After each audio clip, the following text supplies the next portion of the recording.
Hi, I'm Tyler with the Econ Tutoring Center. We're going to be doing a video on cross-price elasticity of demand today. What cross-price elasticity of demand is a little bit confusing.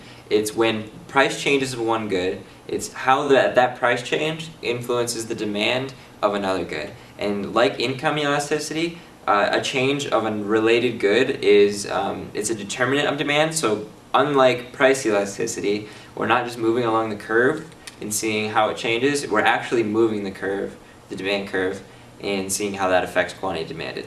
So we use quantity demanded, but don't think this is just moving along the curve. We're just looking at quantity demanded to see how the demand shifts.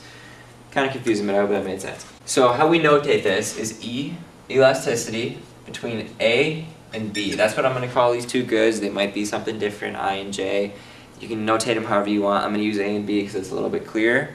So anyways, this is how we notate it, and it's the percent change in the quantity demand for good A over the percent change in price for good B, how these two change each other. So again, we're going to use the midpoint formula. There's a couple ways you can do it. So this right here is the midpoint of the two, and sometimes people will use Q1 rather than the midpoint, but we're going to use the midpoint. So yeah, so let's see what we got here. So we're saying that the price of good B increases from 50 cents to $1.50, and the quantity demanded for good A increases from $3.50 to $4.50. So price of good B increases, quantity demanded of good A increases. So let's see what our cross-price elasticity is. So we take this formula, pull it down, and we're going to plug these numbers into it. So we take QA2 minus QA1, so that's $4.50 minus $3.50.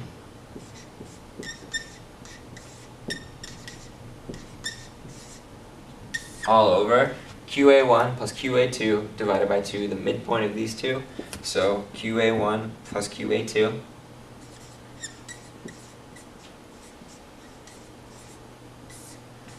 So this is your numerator. This is your percent change in the quantity demanded of good A.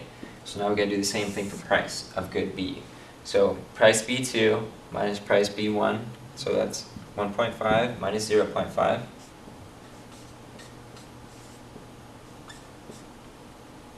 Over price of B1 plus price of B2 divided by 2. So that's 0.5 plus 1.5 divided by 2, and this part down here is our percent change in the price of good B. So now let's solve this out. So 450 minus 350 is 100.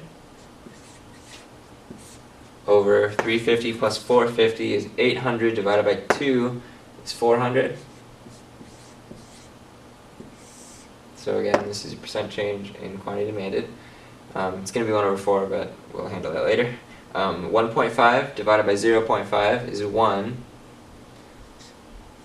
divided by 0.5 plus 1.5 is 2 divided by 2 in this case is 1 also.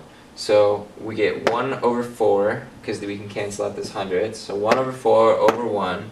So our cross-price elasticity here is 1 over 4. So the elasticity between A and B is 1 over 4.